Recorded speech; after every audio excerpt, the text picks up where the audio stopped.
name is Mitch Guthrie, and this is the Long Letter Podcast, and we are continuing the discussion on the book, Grace Can Lead Us Home, A Christian Call to End Homelessness. I am joined by my co-host, Nate Judd. That's right. And we have two special guests today, Daylen Gonzales and Kat Meckle. Good evening. So, Daylen and Kat, you guys are so formal. It's going to be beautiful. That's going to go away right quick. So, Daylen, why don't you just explain kind of like what you do? I guess let me start with this. The chapter today is on mental health, and so that's why I've invited you two on the show to discuss that, because that directly relates to what you do. So, explain in simple terms what you do and how that relates to mental health. Mm-hmm. So, I am a licensed independent clinical social worker, and so that means that I do therapy, I can do case management and outreach. I've worked with people across the lifespan, multiple different types of interventions, so crisis and stabilization services, wraparound services, intensive outpatient and inpatient treatment as well. And so being a licensed clinical social worker gives me the flexibility to meet people wherever they're at and whatever need they have. Yeah. All right. And Kat? I am a certified counselor, and I work here at Gather, and I provide counseling services to the patients at the Meds First Clinic, and also engage in community outreach through Gather. And before that, before coming to Gather, I was a parent educator, and I worked with families involved in CPS. Very good. And all these things are overlapping in a myriad of ways. And that's one of the things that I really like. I've had to say this before. I think most people know, but like the podcast isn't a Gather podcast. It's just my podcast that I do. But my proximity as an elder to Gather gets me access to resources that help me understand these things better. And so it's great to be able to lean on your expertise and as we get into this. So, Nate, why don't you introduce the chapter? Yeah, well, this chapter is about mental health.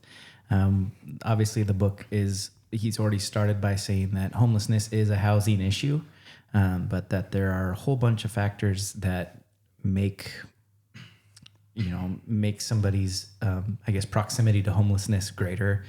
And so he's going to go into that in this chapter, and I think it's very pertinent. And, one of the things I saw this last week was a comment from somebody saying, we don't have a housing issue. We have a mental health issue, and we have a substance use issue, not a housing issue. And I was like, well, they're not exclusive.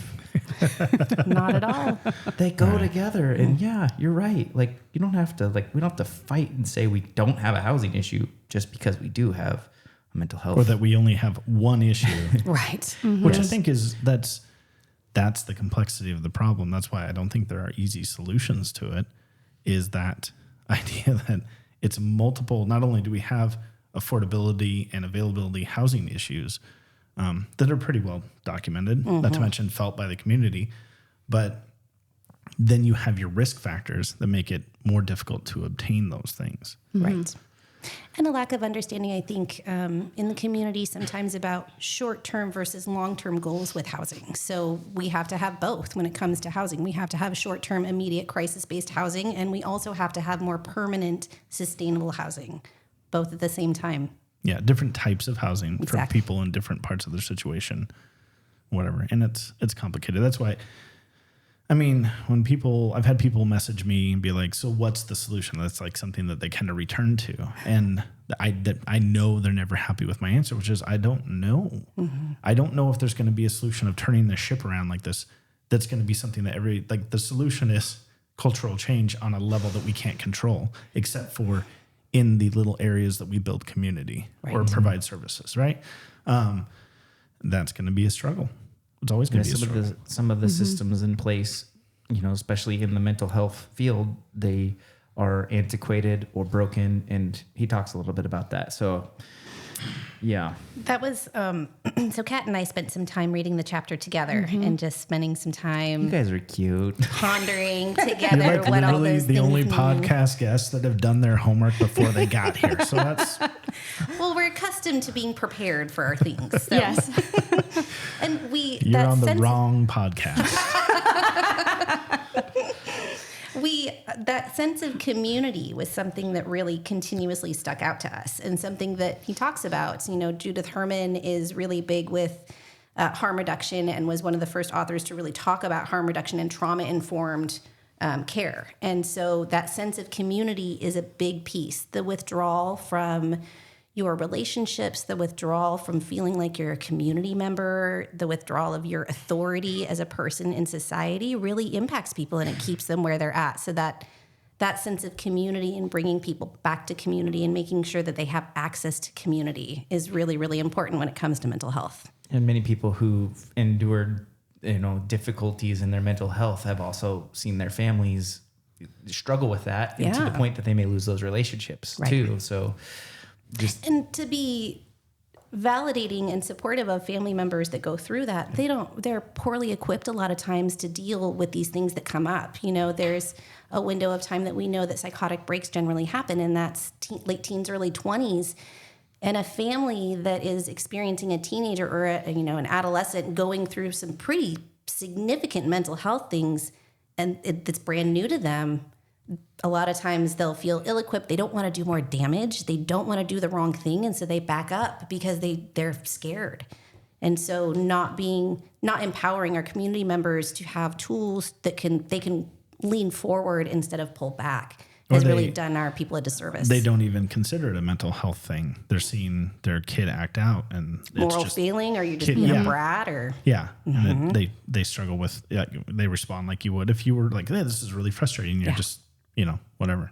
Well, and fear makes people angry, right? A lot of times, if you're scared of something, the first thing you're going to do is get mad because you don't know what to do. So imagine through that fear, now you're yelling at your kid or this person that's already struggling, and everybody's scared in that moment. Yeah, yeah.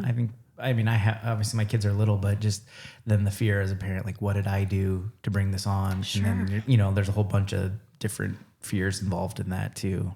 Absolutely. Well, and I think I have 3 teenagers, I have 4 kids total, and there are times I've just had to go back and apologize because I didn't see it the way they were saying it. I didn't understand it. Or once you get further along in the conversation, you realize what maybe the source is. Then it's a matter of going back and being like, I'm sorry, I lost my temper, or I was frustrated. Right. So family's hard. You're all under one roof, and it's hard to navigate that. We all know.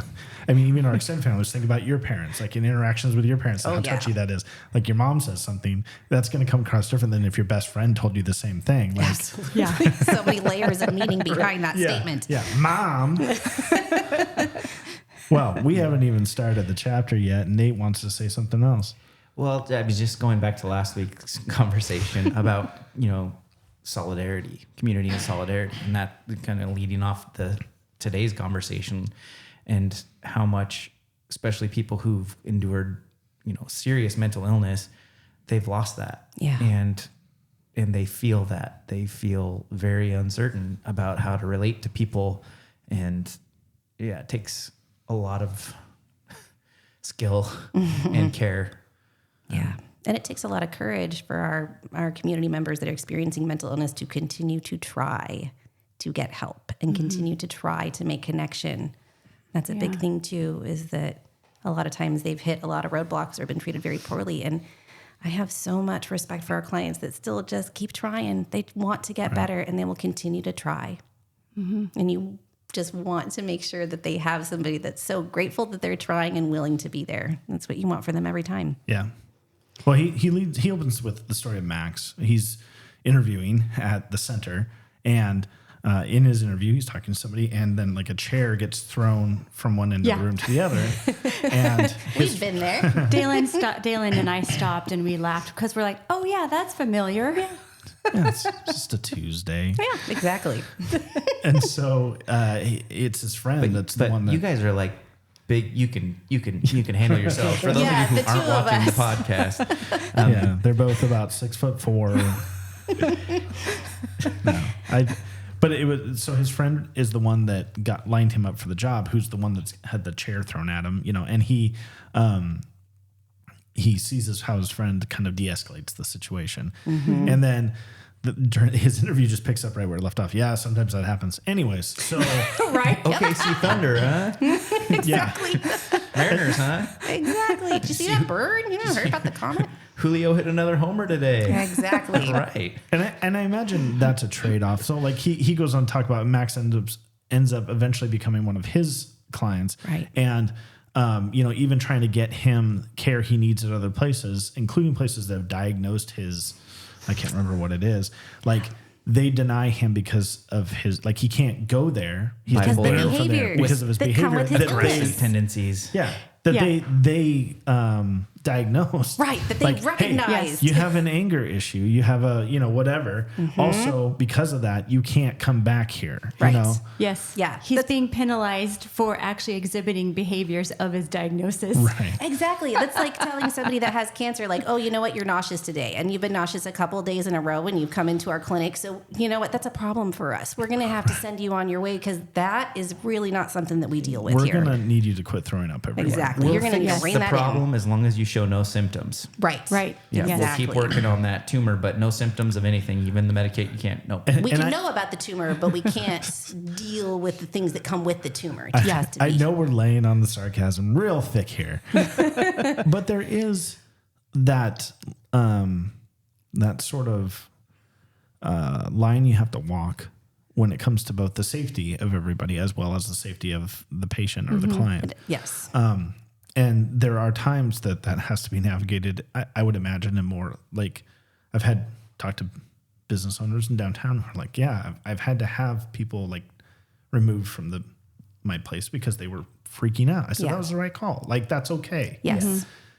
That's Now- different than being a mental health treatment center and doing that. Yeah. Well, Yes. removing somebody in a situation for a moment is different from banning them Banning them for permanently life, too. yes. So Yeah. just Right. to Yeah. raise a distinction there. Right. And I've had my own run-ins just being at Gather for years of aggressive people. And, sometimes it can be that outburst, right? Yes. But the continued, like, I don't know if it would fall under the term grounding, but just the aspect of redirecting them and then trying to, maybe get them outside. Right. And it seemed like I went through a period where I was just constantly having to deal with that at church. It's like I didn't go to church for like 3 months because I'm outside with people, fucking Christians. I was like, okay, now I hear you, and I agree with most of what you're saying.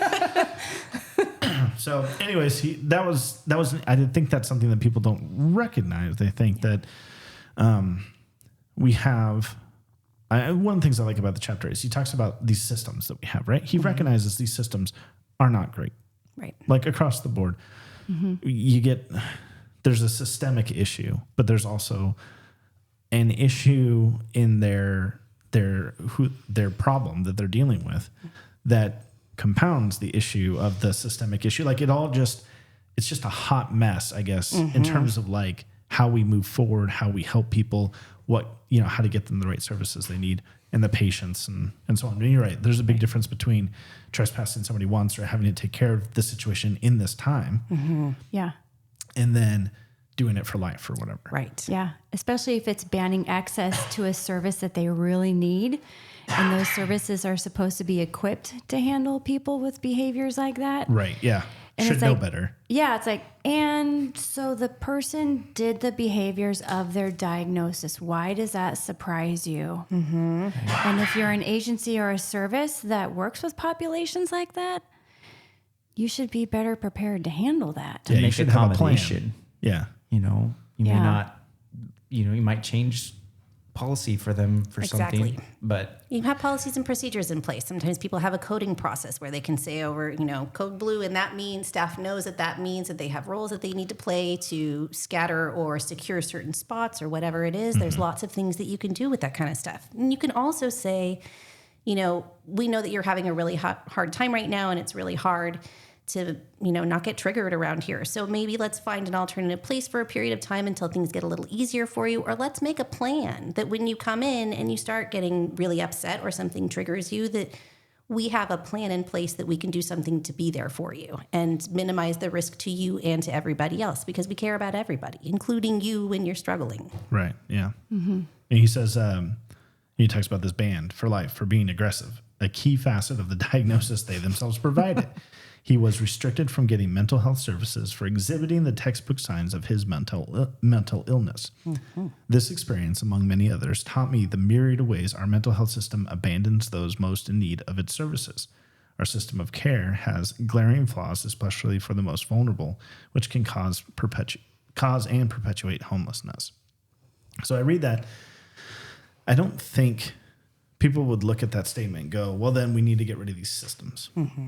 And I've never been the let's get rid of a system type guy. I'm more of a let's continually be reforming this process. Mm-hmm. Like if we dismantled something every time there was a failure, we're not going to have anything. We wouldn't have gotten to the moon. Ooh, we'd have a splinter structure. Right? But like, wouldn't it be better to learn from those mistakes and keep moving forward? Absolutely. Isn't that growth mindset? Yeah. That we can learn things from the mistakes sometimes more than we do from our wins. Yeah, absolutely. Mm-hmm. And so it was really interesting that he starts out with this because right off the bat, he's getting into the difficulty of the work. And I mean, people that work in behavioral health, mental health, I mean, it's exhausting. I can also see that you have like for employees that it would be, affect their mental health. It can be exhausting or thankless or, whatever you want to call it. So there's multiple things at play. I think having grace in the situation for everybody involved would go a long way. Mm-hmm. Yes. Yeah. So he defines terms, talking about mental health, which, something that I thought was really great. We all have mental health. Mm-hmm. It's a universal thing. Right? This isn't some magic term that only crazy people have. Or whatever. Right. Like, no, mental health is something just like physical health. We all have some form of physical health. Mm-hmm. So it includes our emotions, our feelings of connection to others, our thoughts and feelings, and being able to manage life's highs and lows. So that's like baseline. Everybody has that. He then goes on to, let me see where he talks about it. So he talks about mental illness, which refers to any psychological condition of any severity.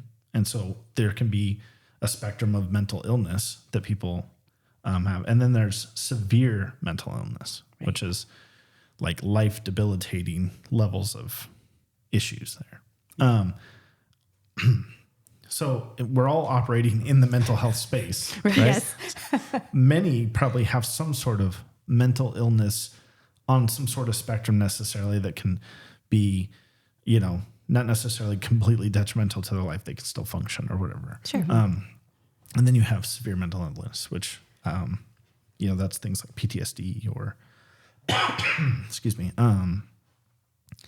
what's he say here? Schizophrenia and bipolar disorder, things like that.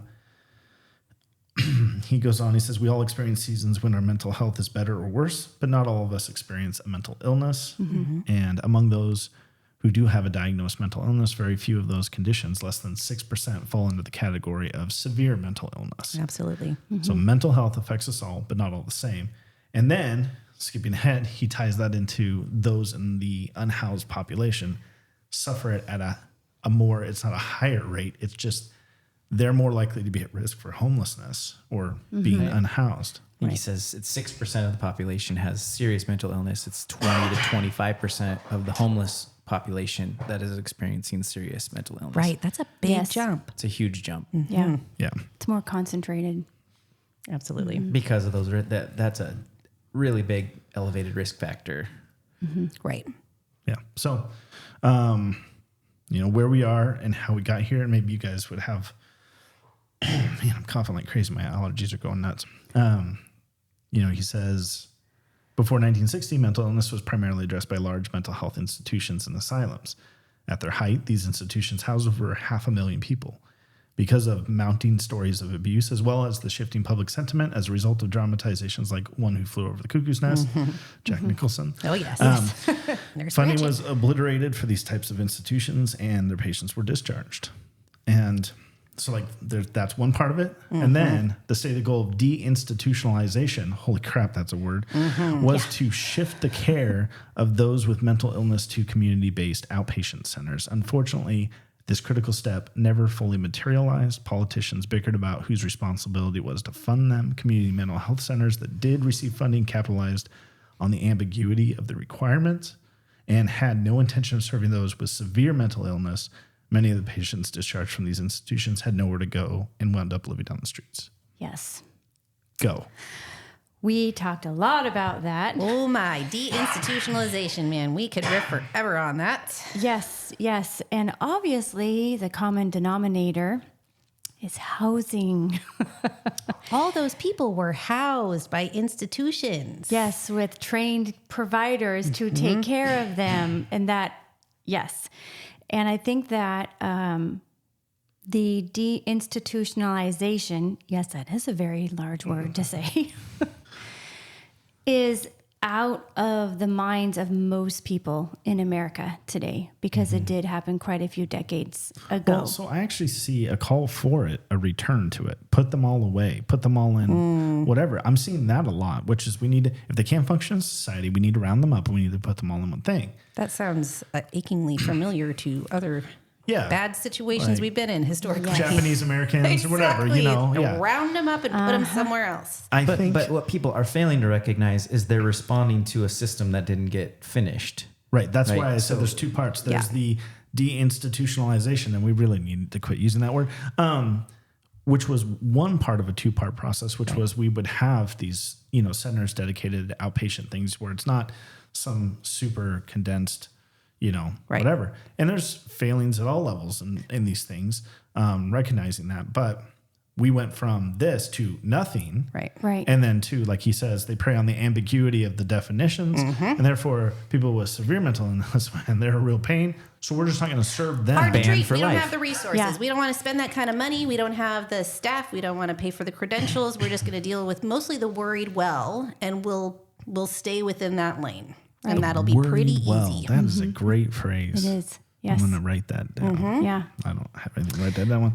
And that deinstitutionalization, moving people into community centers, I still don't think that they really thought out the housing piece of that, because we were talking about, I think that there was this general assumption that people would go home to family, that they would have community that would take them in and they could get treatment at community health centers, but their community would keep them housed and connected. But nobody realized really that some people have been raised in institutions. They've never really had relationships with their family members, that was Or they're ostracized from their family. Exactly. I mean, look at the Kennedys. They had their family members that were famously ostracized. So we have all those things. So when you deinstitutionalize and you say, okay, people are going to go back into the community, you didn't put community clinics in. You didn't train staff to be able to de-escalate. You didn't put crisis clinics in and intervene when there was an acute situation going on. And you didn't make sure any of those people actually had community and human beings outside of care providers to connect back to. Mm-hmm. Yeah. And when I see that, people have kind of forgotten about deinstitutionalization, with the conversation of how to help people that are unhoused, since that happened decades ago, people kind of forget oh yeah, they were housed Once upon a at time. that time. So I see people forgetting that part and not bringing that back into the conversation. Right. There's conversation about mental health and substance use, and remember the fact that those people used to be housed. Right. And that used to really help with the situation. Mm-hmm. I mean, It helped with the visibility Well, of can the you situation. overcome a severe mental illness? And maybe you can't overcome it, but can you mitigate your severe mental illness without housing as a baseline, I don't know how you do that without your basic needs being met. Maslow's hierarchy of needs, Exactly. right? One of the main ways that would happen would be through medication and treatment, but medication would be a huge part of it for those that are dealing with severe mental illness. And if you aren't housed and you don't have a place to securely keep your medication, Yes. let alone an address, you can't get a prescription unless you have an address. I mean, there's so many different parts of that. How do you heal when life stressors are hitting you every second of every day? right? You don't have a home. You don't know if you're going to be able to get your next meal. You don't know if walking down the street, people are going to harass you. And then you're supposed to take meds and show up to appointments and remember these providers and also behave when you show up and don't be too aggressive and don't let that stress response out when you check in. And that's how things are supposed to go for you. I mean, that sounds unrealistic for most people anyways, let alone somebody that has possibly multiple voices in their head telling them command hallucinations and telling them to do things or saying awful things to them about who they are. Right. I have a client who has severe mental illness, and I helped him get his prescriptions one day, and he had 10 prescriptions. How in the world would he manage that on his own? He Exactly. didn't manage them. They all went missing. Exactly. And sure enough, not that far after that, he got arrested. Which, as we've been talking about the systems, we can hold off on that, but just there's so many parts of it that just, as we're talking, I feel, and I don't know if you guys feel this, I just feel this tension in my body as I'm like thinking about people's stories, and it's painful to just recognize, like, in the middle of this, like, there are actual lives. These are human that beings. are suffering, and and if your mindset is, well, if they just suffer enough, they'll learn their lesson and maybe turn it around. Yeah, and that hasn't worked, has it? Well, that's not panned out.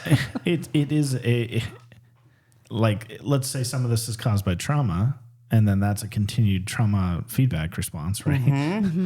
Like, that people think there's more of a rock bottom than already being homeless with a severe mental illness, and that, you know, these things will, and it's difficult, and people are mad about the homelessness, which, like, I don't look around and see homelessness as like, I'm not mad at them. Right. It's a reflection of our society. It is. At the end of the day, this is what we built and this is what we have. Now, there are multiple systems involved here, including their personal responsibility, as well as their history, as well as the community they grew up in, all this stuff, right? Sure. But the idea of being like, I can't stand seeing these homeless people everywhere. And then it's like, well, let's get them some sort of housing. No, we're not going to pay for their housing. Right. Okay. Well, then, like, now we're stuck and we don't know what to do. Let's squeeze the balloon. Let's disperse them, or this is something I've been thinking of more and more, especially as the rhetoric is, starting to build up. We're getting into like political season here. Can you hit one of them sound effects? Was that one will be okay. What do I say? So, like, there's people criticizing housing first and different things like that. Let's take like the housing first part of it. Let's just take the housing, right? Like, everybody wants to house them some way. Some are either going to go through a housing first process or some sort of transitional housing, or all these different things we had just led with, right? Right. Or we're going to house them in a correctional facility or some sort of thing, and we're going to pay out the nose for it. Yep. Because it's more expensive. But at the end of the day, everybody is talking about getting them some sort of housing. The question is, what kind of housing can we get them that's good for them, good for the community, good for like everything as a whole? Absolutely. And I think incarcerating our way out of it, I'm not a fan. We're not rehabilitators in our incarceration. Right.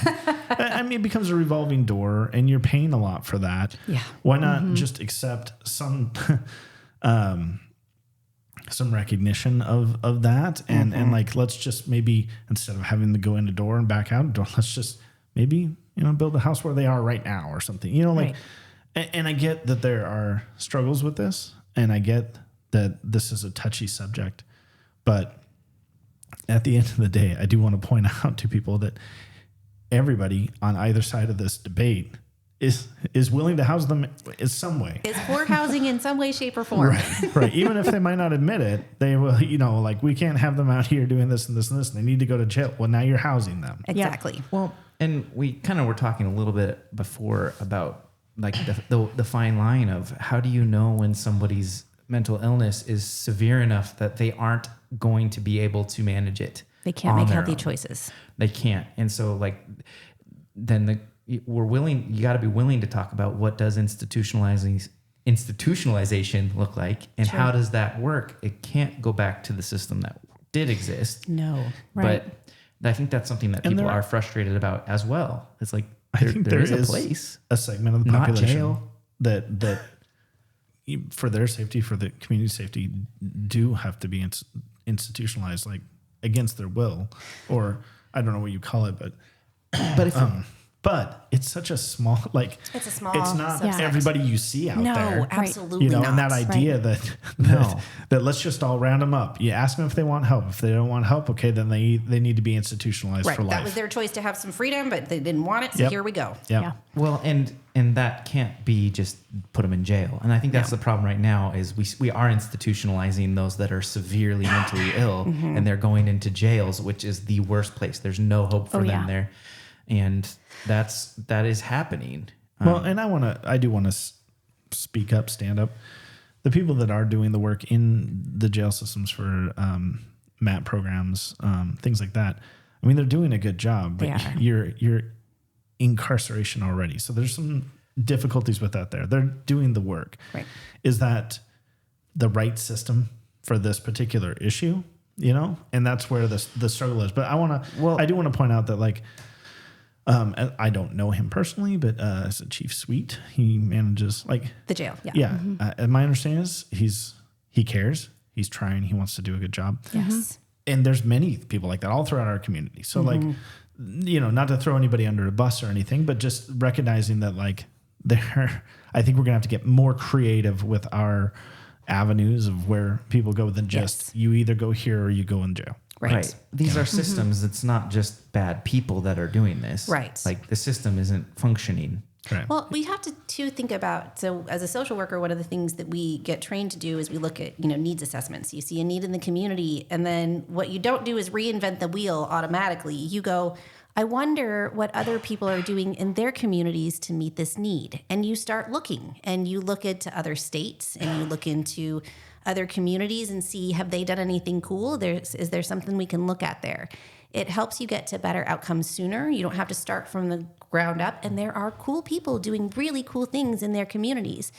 We used to have, so other states, I've worked in other states outside of Washington, and Washington doesn't really do group homes or things like that. We'll do things like we have places for like children that have severe and persistent mental illness. We have child trauma units and things like that people can go to for a small period of time to stabilize and then move on.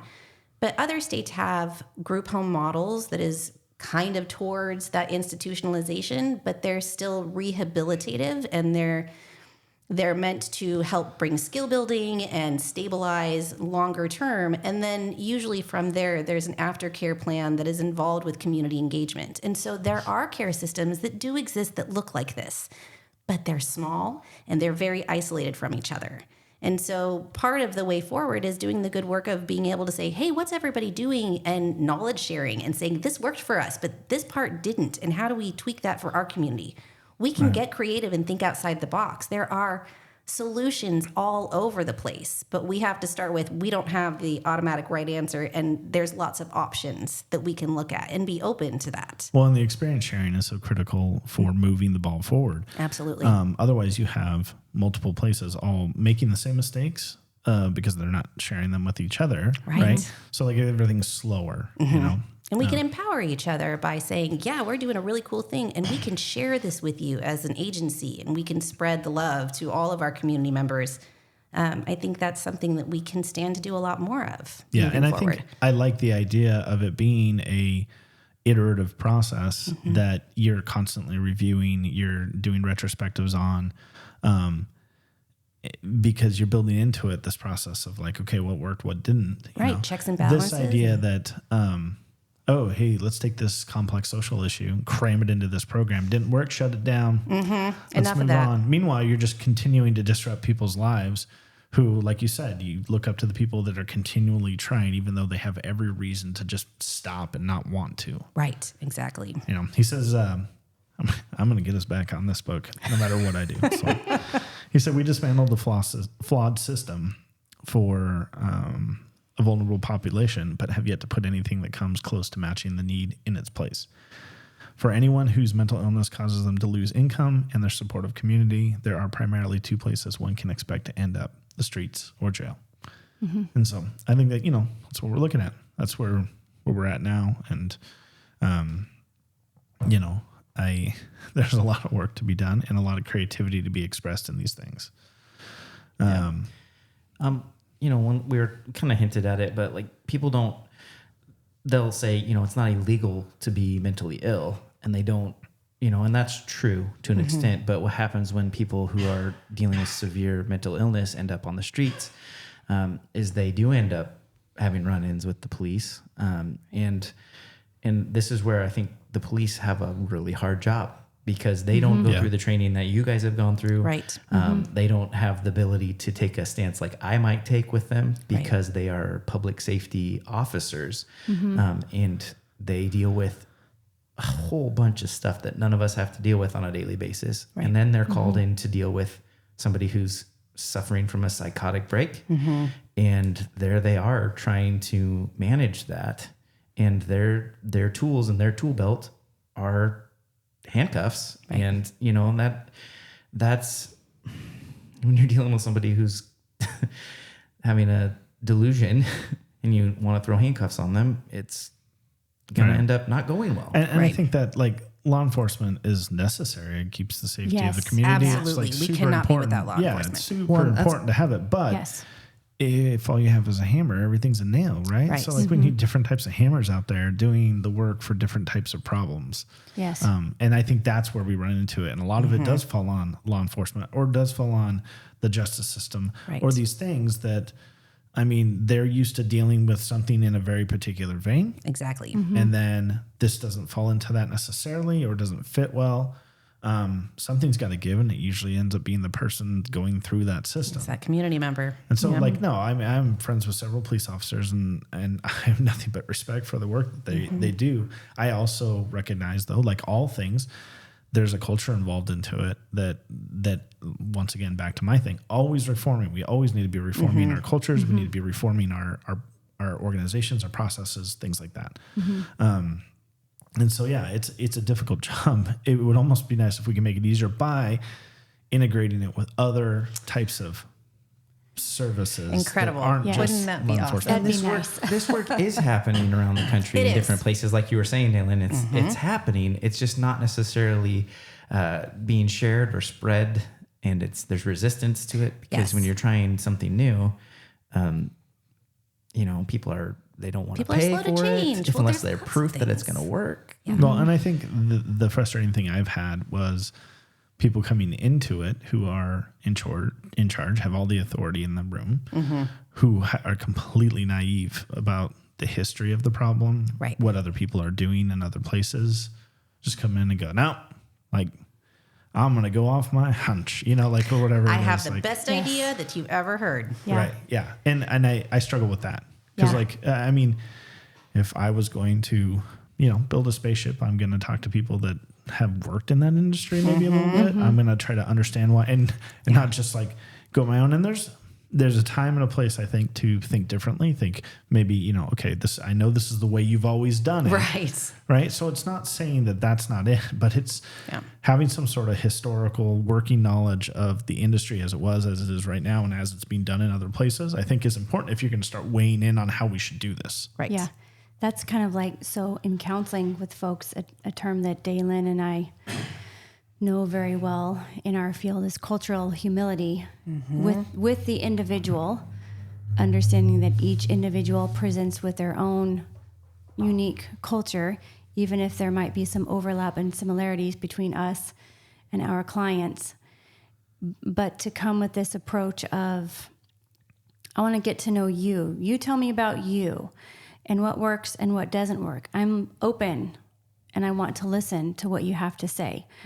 And I think I have some things I can offer you also, but I want to hear from you.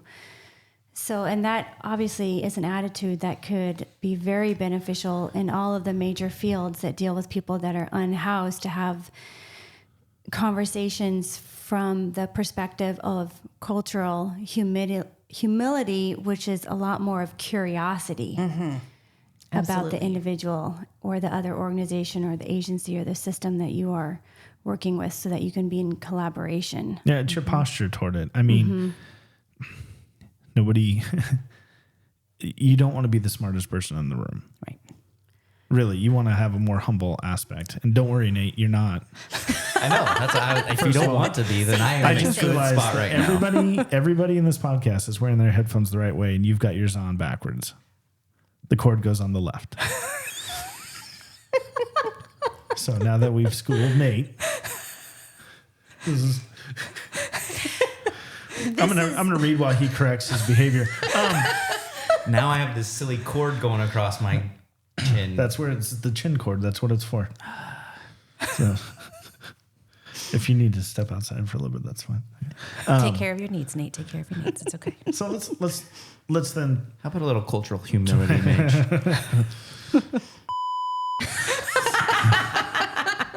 That one's for Chris.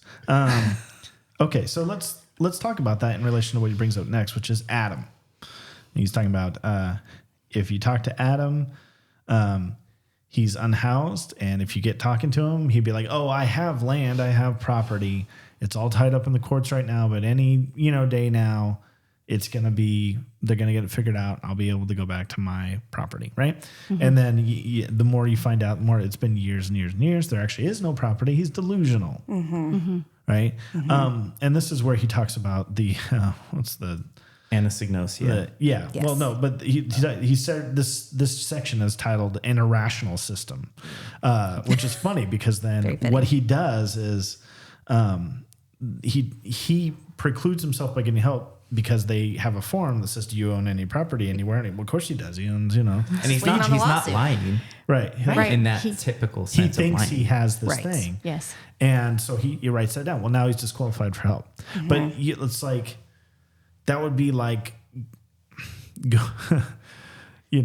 I've got 4 boys. Something's broken in the house. What happened? And I asked them, and nobody knows. Mm-hmm. Somehow, nobody was around. I don't know, Dad. I didn't even know we had that. Oh, okay. So my point is like, a certain amount of like just naive trusting your source and not like having to do the work to realize that this person has an issue that precludes them from getting the help that they need. And that is called anosognosia. Did you practice? You practiced that, didn't you? Well, no. I've just recently encountered a client who had a severe case of it. And so I was like, why? What is this? Because this has to be a real thing. And yeah. And he says it's a symptom most commonly associated with dementia, but it is extremely common with schizophrenia and bipolar disorder as well. The term refers to a person's inability to recognize that they have a mental illness. The severity of this varies and can even change over time. Adam is by far the most severe case I've ever experienced. And so now take your approach to this issue, put that person in this approach. How well does your approach work for that person? It doesn't at all. I mean, goodness sakes, if you're going to say, okay, everything you told me is just, we're going to take it as gospel and we're going to say, okay, cool, send you on your way. We're doing people a disservice. And this is where it takes quality people to go, okay, I think something might be a little off about this. My context clues are going to tell me that maybe this might not be true. And rather than just say, well, he said it, and therefore we don't have to provide services now because he doesn't need them, you go, I'm going to actually look. So let me look at the court system and see is there a lawsuit that's attached to his name? Do we have any information? That kind of thing. Can you talk to him about like, okay, that may be so about the lawsuit. And until then, could we get you some safe housing until that goes through and work with that idea to move him towards safety? There are lots of ways that you could still work with that. But if you're working in an irrational and broken system and just saying whatever is face value on the paper, that's what we're going to take. Right. That problem is going to continue to cycle throughout. And if you have a naive approach to it and then like, well, you can't be here, so but we we'll don't house know where you you in can our correctional facility until you figure it out, until your little condition there clears up or you get your property. I think that would be really challenging. Now, thankfully, that's not common. I mean, we have different states. Like he says, there's different severities of dementia and different things that can come into play here. Thankfully, that's not, but it's out there. It exists. These people wander the streets. You got a client. It's not common, but like in the last half a year, 2 of my most difficult clients have both been dealing with that. And it's very frustrating, not just for me, for them, and for anybody that encounters them, because everybody can see there's clearly problems, but to get to the bottom of it, when you're trusting, you really have to trust their take on it, and they can't give you the take that you need to get them the help that they need for whatever reason. In Adam's case, he's saying he's got property. In other people's situations, they just don't have any connection to reality. And they don't know that. They can't tell you, I'm really sick, I have this.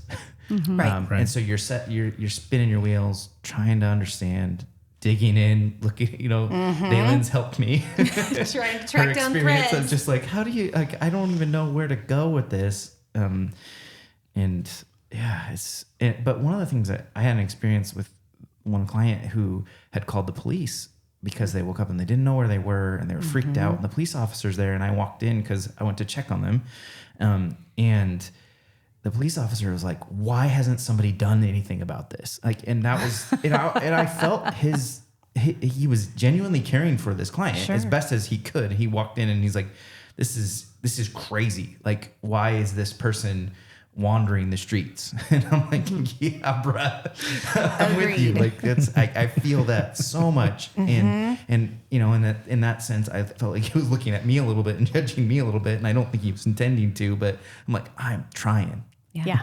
And we are trying. I'm not the only person that's trying to help this person get the help that they really need. Yeah. And it is hard. Right. And they can't do it on their own, and they don't know that. Yeah. Yeah. And this section is on the sort of brokenness of our systems and our responses. He says whether individuals are punished for exhibiting the symptoms of their illness or required to admit that they have one when the illness literally prevents them from doing so. These institutions and processes are built on fundamental misunderstandings of the issues that they are trying to address. And so I think it's easy to just go back and say, well, this is just so complex, but it is. It is Of course. very complex. I can just say, though, like, it doesn't have to be as bad as it is. We make it way more complex because we add in our values or our ideas and moral feelings or all of these other things. We add complexity to an already complex issue. Yeah. But like my client that I'm thinking of, they went through that particular instance. It was me, their care coordinator, a police officer, and the crisis team all got called in there. And the police officer did his report, and the crisis team did their report, and that client walked out, and there was nothing they could do. Yeah. And that client has since moved into Thurston County and has had incidents there, and now they're being held by the crisis team there and doing a long-term evaluation to determine whether or not they can care for themselves. And that's the kind of thing that I was hoping would happen down here. It just didn't happen. And it took getting them to a place where the resource was more accessible. Right. Because those services vary, right? So our crisis team down here, their threshold of what it takes to take somebody's autonomy away and override them and say, I'm sorry, but based on our assessment, you are not able to make safe choices for yourself. And we do need to step in on your behalf and do so. But their interpretation down here of that versus another county versus another team can vary wildly. And so you never know, just because a crisis team comes out to you, you don't know what that experience is going to be based on the team members, what their idea of overriding autonomy is, how they perceive your symptom pattern. Which is an extremely dangerous power to wield. It's hard. Very much so. Who do we want to give that power to? Yeah. Kat and I are constantly, that's something that we're very trained in, is that we come in with a power dynamic. And one of our main goals within our work is to lower that power differential and give power back to our clients as much as possible, whenever possible. Because we inherently come in with it. Might makes right for, maybe the person wanting to get what they want, the institution, right?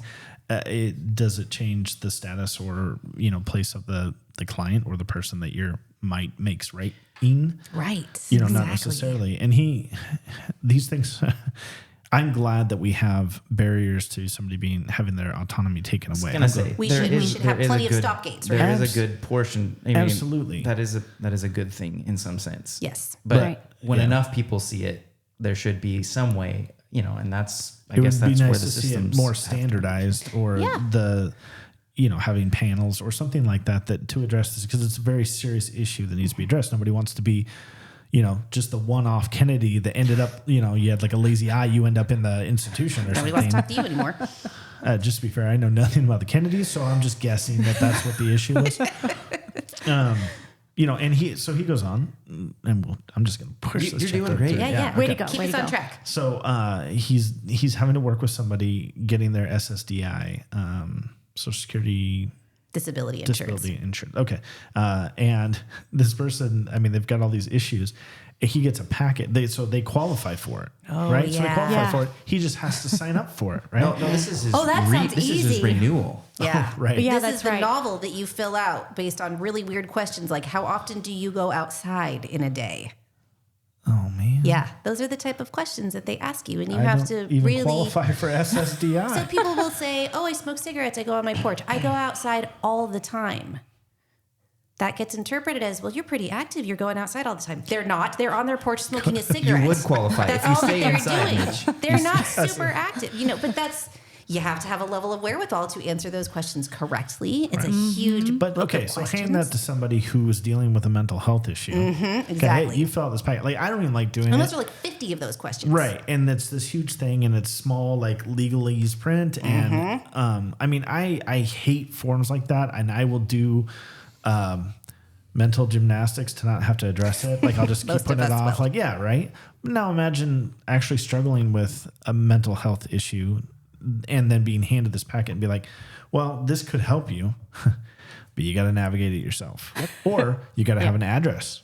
Or we have to have a way to get it to you. Right. And the government's really good about knowing where you are at all times. Right. Like all this stuff is a huge pain. Oh, Yep. Okay, we don't have your address, but if we can just get your ID, we can then, it's like one thing after another. Yeah. And so he talks about how absurd working through this like technical jargon, book that you have to fill out. Yep. And if he hadn't been there to help, and he had to get help from other staff members. Right. Yeah. That's I've been at I that literally spot was a lot. trained by a disability lawyer to do it properly. Oh, wow. Jeez. So like this naive expectation, and this is, I kind of mentioned this last week on the podcast, where I think one of the things that we as a people, as individuals do, is we universalize our experience in that, well, I could do it. And yeah, it sucks. But if you just sit down and you just, you Power buckle through up it. and power through it, you Yeah. can do this too. Yep. And that universalizing your experience or whatever, versus having, recognizing that there's multiple experiences out there, some of which we may not even understand, that humility Yes. and how we approach that and how we approach the individual's thing. I mean, yeah, everybody's a snowflake or whatever, right? Like we're unique, whatever. But the truth is, though, that there is just a whole lived life there that you're working with to navigate through these complex systems that the normal people don't even like doing or struggle with. Exactly. Yep. And so like when we universalize our experience of how easy something is or how we think it should be easy, or, well, I got a house, why can't you get a house? And Yeah. like, and I've seen a critique like that before where somebody's like, well, this person says they've been homeless for a long time, but, I got a house here at this time and I worked, this lower end job and I did this, and this. I have a house. Why don't you have a house? What the hell have you been doing your whole life? Right. Right. But then it ignores the things like, did they have a divorce? Did they lose their mind at one point or completely crash or develop schizophrenia or bipolar disorder or Lose a child. lose a child? Lose their Gosh, job, their home, and their wife all at the same time.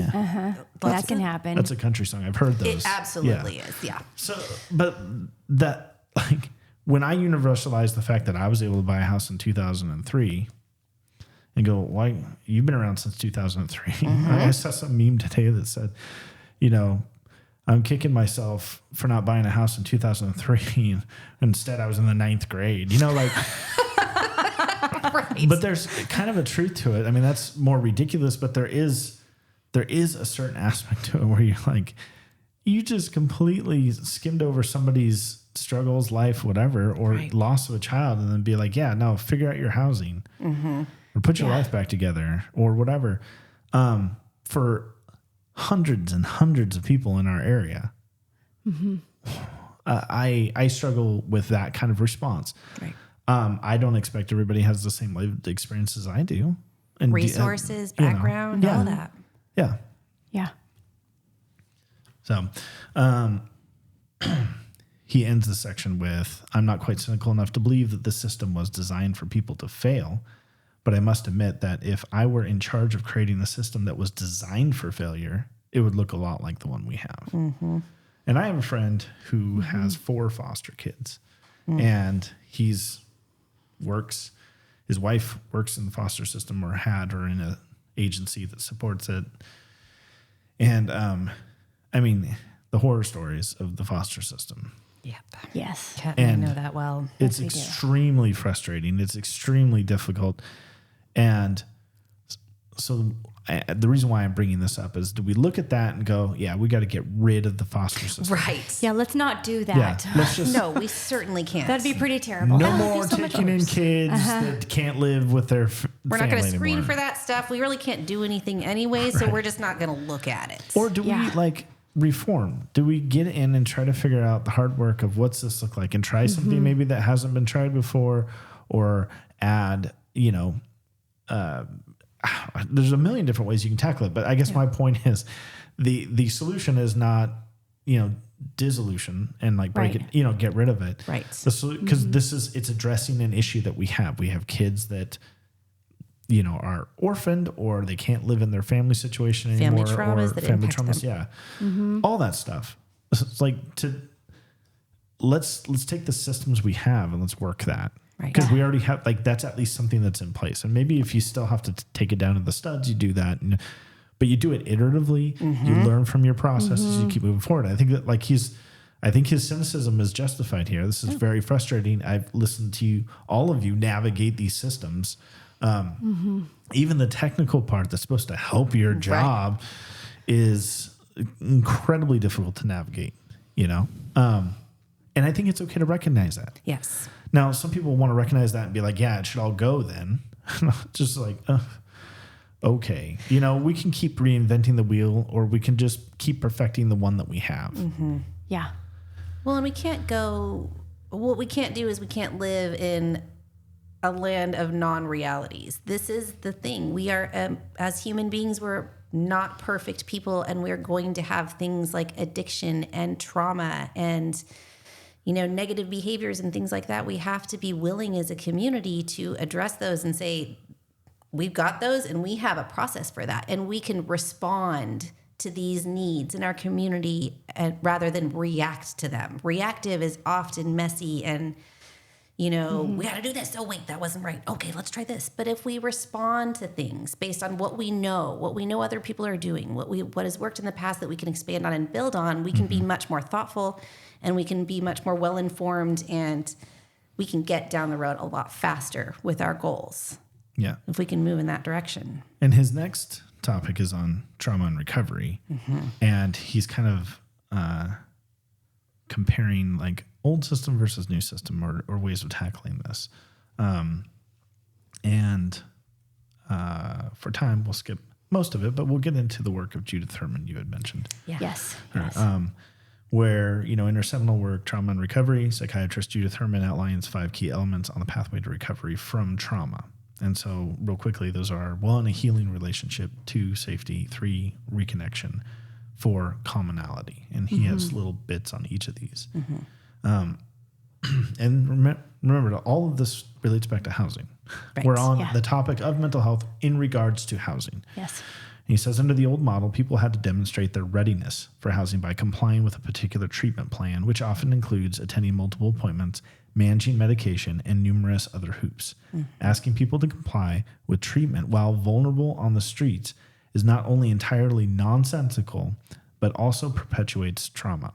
Housing First, on the other hand, has proven incredibly effective at stabilizing people with severe trauma and mental illness. This should come as a little surprise. People with a safe place to sleep at night and a place to store medications are in a much better position to seek and maintain treatment. Yeah. Yes. So that section, Judith Herman, was it? Thoughts from your work? Yeah, so I actually worked in a Housing First building up in West Seattle. And it was one of the first times that I'd been able to do so. And it was back in 2017. And it was really amazing. So, the people get housed first. And of course, you're going to have some folks that they've been unhoused for so long that the transition is difficult. Housing First still means that there's house rules and that there's, people can't just come and go freely and you can't just smoke in your apartment and all of that. They have to be reintegrated. You have to kind of be re-socialized into group norms and things like that when you really haven't had to think about that. You've gotten to do what you wanted generally without too much flack. And so there's a transition period for some folks, and some folks may just struggle and say, this really isn't it for me. But the majority of people really enjoyed a safe place to go. There were activities. They'd cook meals together. They'd watch TV together. They'd have little events. And it brought back this sense of like everybody is equal. We're all a sense of community, and we all have positive things to contribute here. And through that, their authority came back. They felt like they had authority back over their lives. They had autonomy to make decisions that they... Would you say that they developed personal responsibility? I would absolutely say that. No reason, just mentioning that. Bringing them back into all the, delights of being a human again and being a part of community and actually have people care about what you have to say and interested in what you're doing somehow makes you more responsive to other people around you. And then it's just a whole big, everybody's kind of looking out for each other, but it was beautiful. And there were people back then that were like, I just don't really know. I just don't know. I don't know how this matters. I mean, look at those people that still don't want it. You're talking like 0.5% of folks that are just really so uncomfortable with that they just can't get back to it. That is not the majority of people. And the majority of people that do struggle just need that transition point to get readjusted. Yeah. Mm-hmm. The program that I do, CBRA, is a Housing First model. I mean, it's meant to do that first, and the other pieces of it are they go with it. And I've seen that, and now have had clients who've been housed for a year and they stay on it. They stay housed, they are supported. The program's great because it offers them the ability to do up to a 60-day absence if they need to go into treatment. So Incredible. One of my clients had a mental health flare-up and couldn't cope anymore. And she went into treatment, didn't lose her housing. Right. When she got out of treatment and had kind of restabilized a little bit, she was able to go back to her place and didn't have to go back to the streets. No disruption. Yes. And, and now that client is doing great. And she was staying in just a 1-bedroom, and now like a 1-bedroom in a house shared, and now she's looking at getting her own apartment and having her own space. And, it is cool to see it work, to see it work in real people's lives, and know their stories and see what they've struggled with. And, have them come to me and say, I had to quit my job because I couldn't do it. And to be able to say, okay, you're not going to lose your housing. Yeah. That's one thing you do not have to worry about. No, that's it, because you're showing symptoms of a mental illness that I know you have because you've been diagnosed with it. This is why you qualify for this program. Yeah. Again, you're not punished for showing symptoms. Yes. Wow, you're showing symptoms of your diagnosis. Gosh, I'm so surprised. Yeah. Get out. You show symptoms, no longer have housing. Like if that's the way that we look at this, we're going to continue to perpetuate a broken system. And it's not easy. I think it's the difficulty of the process too. I mean, we have leaders in the area that go around and be like, hey, do you want to get clean and get up? And they, no, I like it here. I'm living my best life now. And then they're like, see, they want to be like that. But what's the next step? Because that's just asking, all you're doing is shopping around for, your lowest hanging fruit, right? Right. Mm-hmm. Isn't the no, I don't want help? Isn't that the next problem you need to start working on them for? Exactly. Yes. That's a problem right there. That's a problem that needs to be worked out with that person. Not just okay, well, you said you didn't want it. And I'm out of here, or most of these people don't want help. Well, that's a problem too. So let's work on solving that. Or maybe they don't want help from you. Yeah, well, we've covered that excessively. That's part of it. I mean, we've talked about that. We've had I didn't know. I'm having to filter a lot right now, and it's probably really good. Yeah. I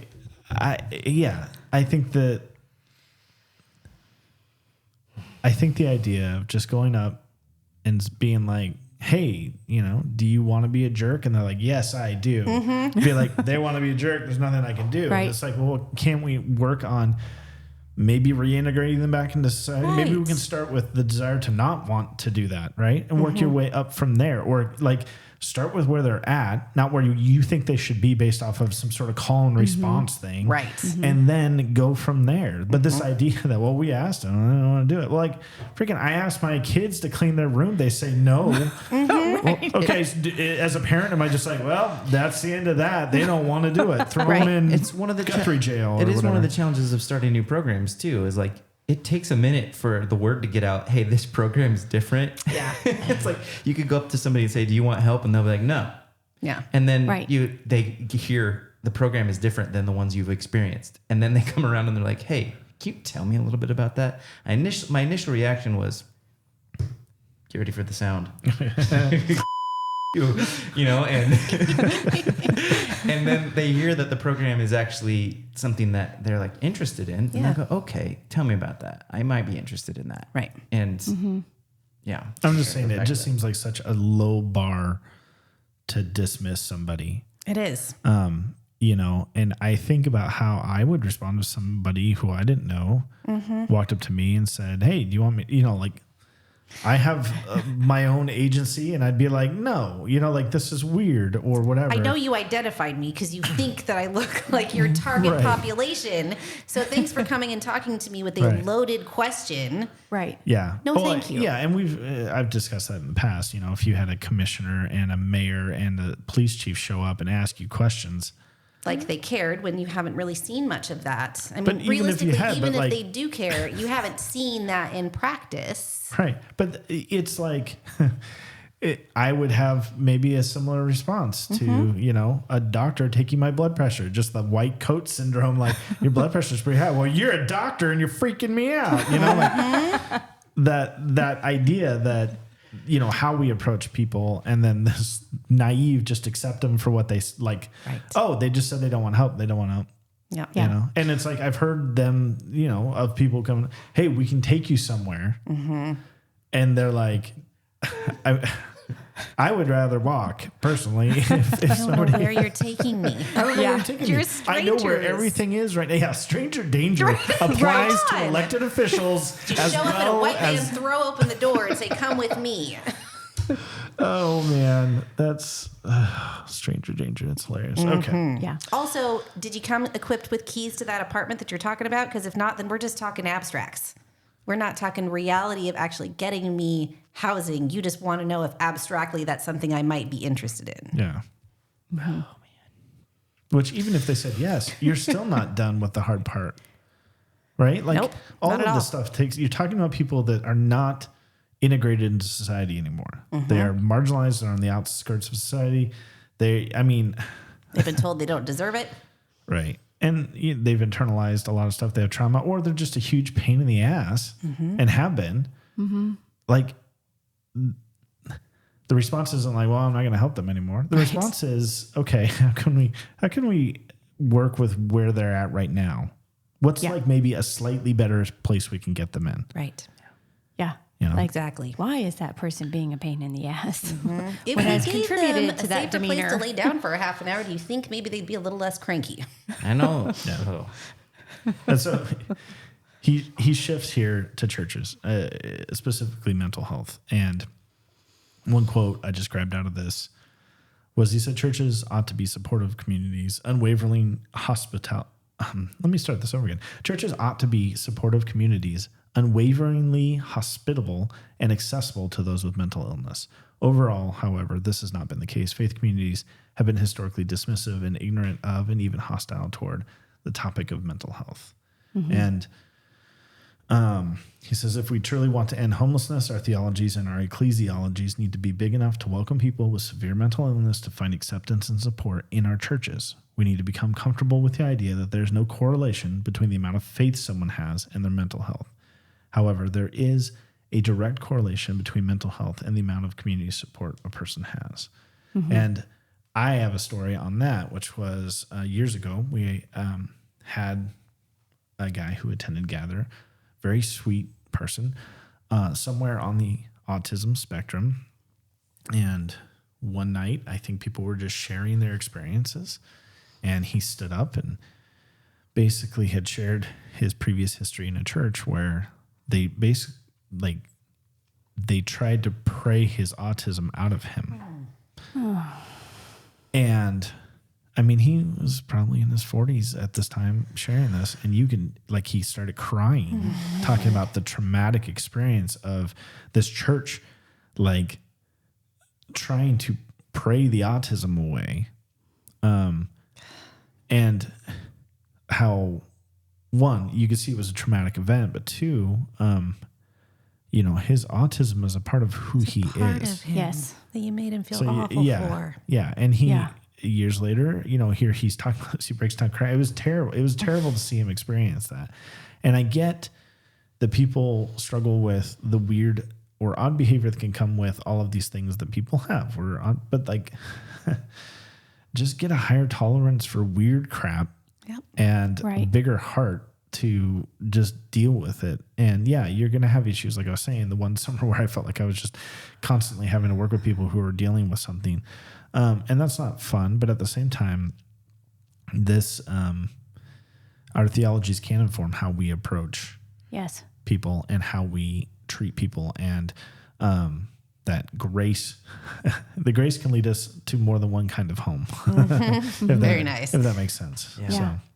So, that was, there's so much I feel like we could continue on with this conversation. And maybe we can have you guys back and we can talk more, you know, branch out or whatever. But, no, I appreciate your time and, you know, sharing your experience, how difficult it is, how, the work's hard and it's often thankless. And, you know, there's a lot of buses that people seem to be getting thrown under. You know, but I'm thankful for the work you do. I'm thankful. And even you, Nate, I like you. Well, I was going to say, I'm very thankful for the two of you. There's been a number of times where I've knocked on your doors and I'm just like, hey, I don't know how to process this. I don't know what to do next. And both of you have shared your experiences and, you know, just in a number of different things that I'm just really glad you guys are here. I think, you know, both of us are grateful for the opportunity. Honestly, it sounds really cliche, but I mean, we meet people in some of the worst points in their life, in the most vulnerable spaces, and somehow they give us, even if it's a tiny shred of trust to start with, they give that to us to be able to get in there and do some help. And I think that being able to do this work gives us both a lot of purpose in our lives too, regardless of how hard it is. And so that is very fulfilling and very rewarding to see that. And so, you know, I think the harder it is, the more fulfilling those positive outcomes really are. Yeah. Yeah. And you're not managing objects. We're taking care of people. Exactly. Right. Yeah. Taking care of people that deserve it because they're people. Right. They're a community. It is difficult to be with people that are suffering, you know, at times, and sometimes the suffering varies. But it's a gift and it's an honor that someone allows you into that suffering and lets you sit with them, and that you have that opportunity to be a presence in their lives. And I mean, you know, to offer therapy, but more so just, wow, what a gift it is to be with somebody in their suffering and to help them move through that suffering, whatever it is they are enduring. And I think that for me helps the work to be less taxing and less exhausting, because I was just given this opportunity, and it's a gift to be with somebody in their suffering and that they let you in. Yeah. And honestly, one win with a client can probably send me for like a good 6 months. I mean, being in the field like 20 years, you learn how to, like, those wins are big wins. Yeah, and it kind of has to. Yeah. I mean, the thing about, you can harden your heart and just go through the motions to do, you know, and not be hurt, or you can have a softer heart, but you also run the risk of being discouraged, frustrated, angry at the systems, angry at the people you're trying to help. Like I imagine all these things come to the forefront. Yeah, it does. So, But that's the whole human experience too, right? And we get to go through all of that. I mean, Jesus had his Gethsemane moment for a night. Some people have had it for decades. Yeah. Exactly. That sitting with people in their suffering, especially when the suffering can cause so many side effects and alienate and push people out of community. And, once again, this is all going back to community. And we only have like a small little sphere of influence that we can do as individuals, as a group, as church, as a community. But like if it's like, magnet, if we can get everything lined up in the right direction here, like start going, we can start seeing some real change and some real movement on that. Absolutely. And so I appreciate you, Nate. Yes, Nate, we appreciate We everything love you, about Nate. your presence here. I like how they talk guys. down to you like you're like a little child. No, Nate is awesome. And honestly, the collaboration we've had with housing and mental illness and all of those barriers as a team, it's been really a joy to work with people that are really in it for the right reason and they feel the need. Yeah, which is, I imagine, hard to come by. It is. So, all right. Thank you, Mitch. Thanks, Mitch. We for your appreciate hard it. work. Thanks for Thank having you. us. Thanks, Mitch. Well, this has been The Long Letter. I'm Mitch Guthrie, and we will see you next time.